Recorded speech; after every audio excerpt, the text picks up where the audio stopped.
Hey guys, what is up? Welcome back to the channel, man. What is up, man? What's up? Today, we're doing a bit of a prediction video, UFC 253, my predictions. So, we're going to start first with the second time a champion and a challenger are undefeated in a UFC championship fight. Israel Adesanya, undefeated, 19-0, taking on Paulo Costa, 13-0, also undefeated. Adesanya is on the longest active win streak in the middleweight division, 8 wins within the promotion of the UFC. Paulo Costa is on a 5-fight active win streak, so second longest. Man, as they say, the O must go. This is going to be a great fight. Adesanya, 31 compared to Costa's 29. Adesanya, a little bit taller than Paulo Costa, 6'3 compared to a 6'1, so very similar. And then when we look at the reach, it's very interesting. We see a big reach advantage for Adesanya, an 80-inch reach compared to Paulo Costa's 72-inch reach, so a nice 8 inches. And obviously, Adesanya has always used this to his advantage and helped control fights, and he's just really powerful. That's what makes him such a great mixed martial artist. His ability to use his jab, his ability to keep distance and really just put pressure on you.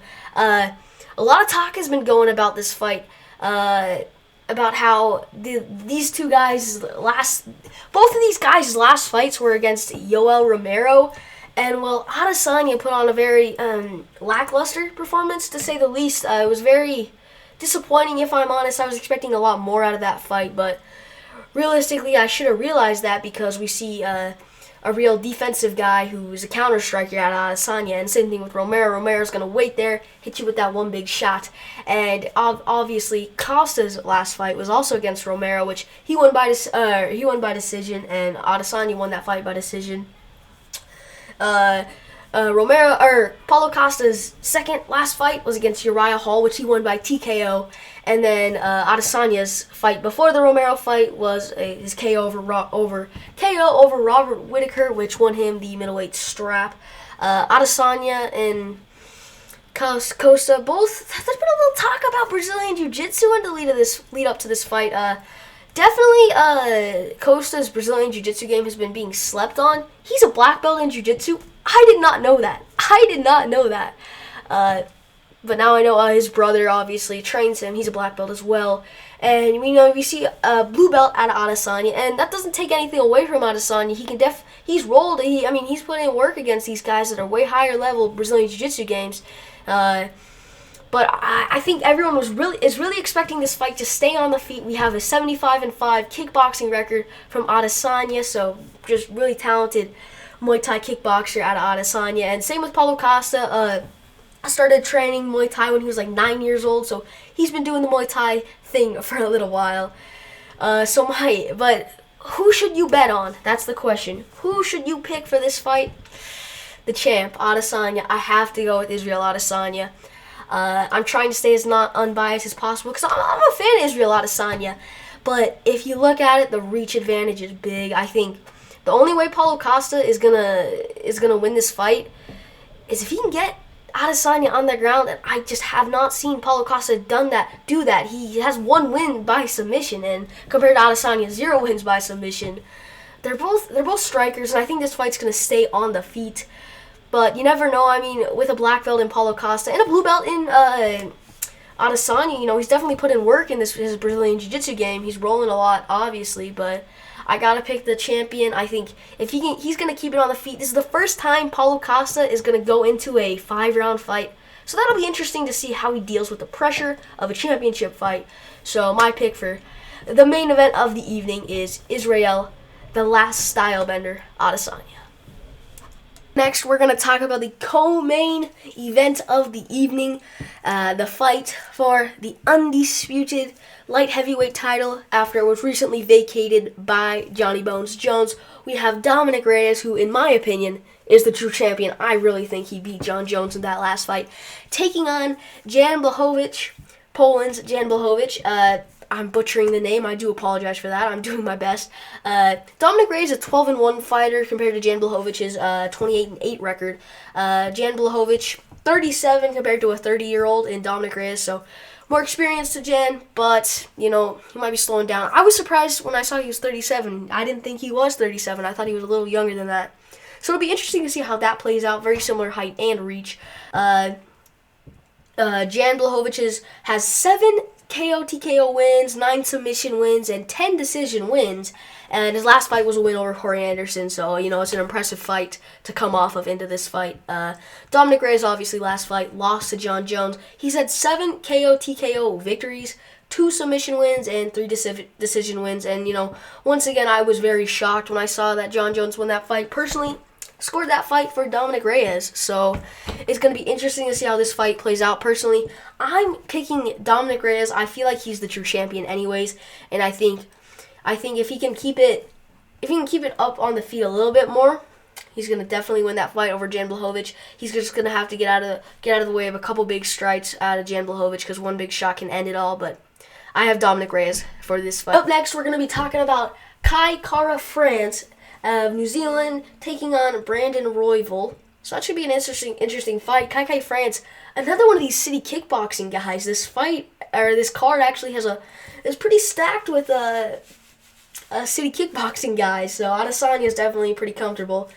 Taking on Brandon Royval, who submission artist, I have to say. He's got 7 submission victories, 3 KO TKO wins, and 1 decision win.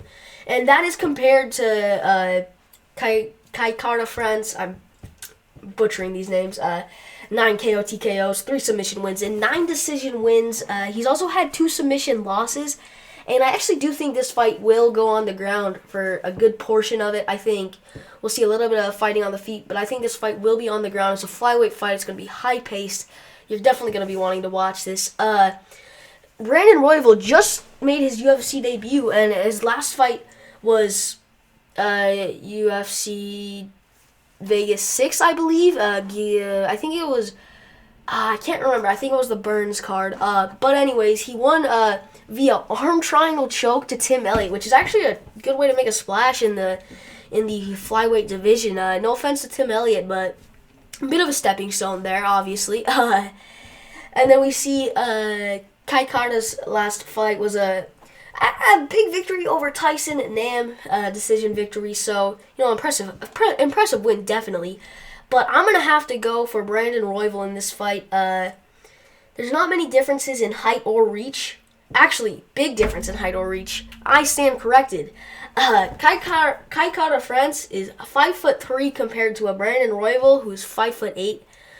So that might actually make a little bit of a difference in this fight, obviously. But what I will say is very similar in reach. It's interesting when you see guys that are 5'3" but have 69-inch reaches compared to 68-inch reach of a 5'8" guy.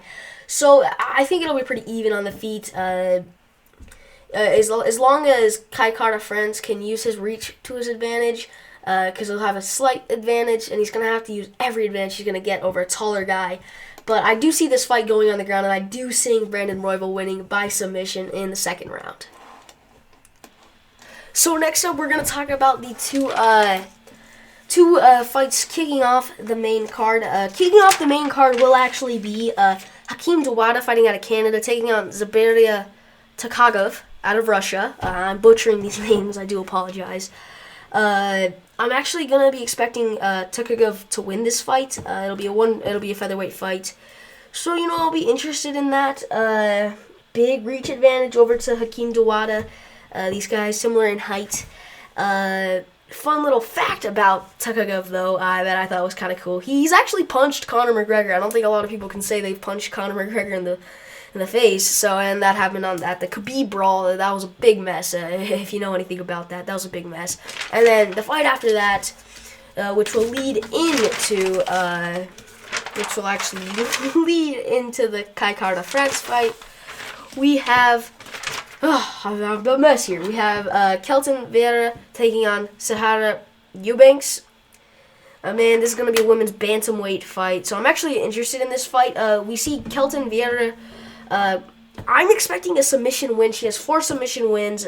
She's seeming like she's on fire right now. I think she's going to get this win. Younger, taller than her opponent. Slight reach advantage, but not a big difference in reach. I honestly see her getting this submission win in round 2 or 3 is what I'm going to predict.